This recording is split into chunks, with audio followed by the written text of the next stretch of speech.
Всем доброго времени суток. Хочу сегодня снять видео по поводу звуков, издающих, ну, от подвески, допустим. Сегодня был у официалов, был непонятный звук тычки при включении скорости. То есть, когда ехал накатом, именно накатом на скорости, выжимал сцепление, либо включал нейтралку, были звуки при интенсивном движении руля. Вот так вот. То есть реально был хруст с правой стороны. Сегодня съездил к официалам, оказалось, это подушка двигателя, как она правильно называется, левая опора двигателя. Ее заменили, и ряд проблем сразу пропал. Именно что пропали вот эти хрусты, и пропал звук при переключении передач, и когда едешь, то есть на скорости, на первой либо на второй, даешь газу, потом тормозишь мотором, есть тычки. Они пропали. Вот.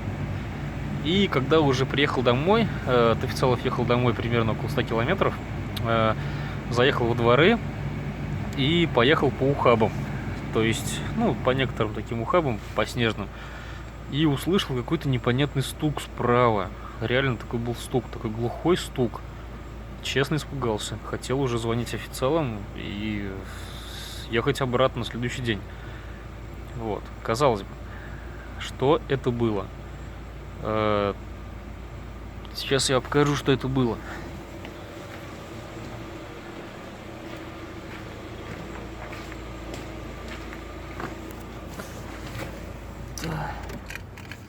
Когда купил машину, кстати, у машины пробег всего лишь 700 километров, как бы ни о чем. Когда купил машину, залил полный бачок омывателя.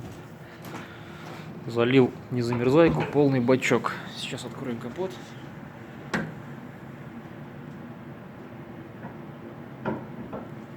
Да, кстати, когда поворачиваешь ключ не до конца, печка остается работать. Машина в комплектации люкс.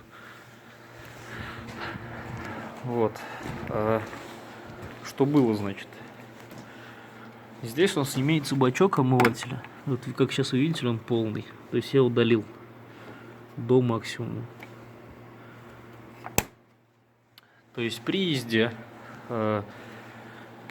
по каким-либо неровностям в бачке не хватало ровно 1,5 литра жидкости.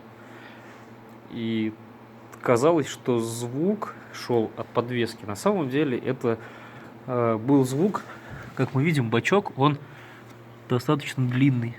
Вон аж куда уходит. То есть вот крышка. Вот аж он такой, он длинный. И жидкость, тут горловина получается, он перетекает. То есть когда ты едешь, то есть когда машина едет вот так вот, переваливается, жидкость начинает бить о стенки. О стенки внутри вот этой бутылки. И получается такие глухие вот такие вот удары. Я думал, это подвеска, нет. То есть я приехал домой, долил незамерзайки, то, что у меня оставалось до максимума, маленько разбавил обычной водой до максимума, прокатился, все, звуков нету. То есть, как бы есть посторонние, если звуки непонятные откуда, то вот, пожалуйста, как вариант, это бачок омывателя, который находится вот, как все видите, вот здесь, рядом. Вот панель, все это слышно, очень слышно. То есть, либо кататься постоянно на полном бачке, либо на минимуме. 1,5 литра не хватает, все шумит. Реально кажется, как будто подвеску стучит. Вот новая подушка, которую сегодня поменяли. В машине пробег 700 километров. Спасибо сервису. Ребята просто молодцы, правда. Самара Авто, где покупал автомобиль. Ребята, вам просто респект.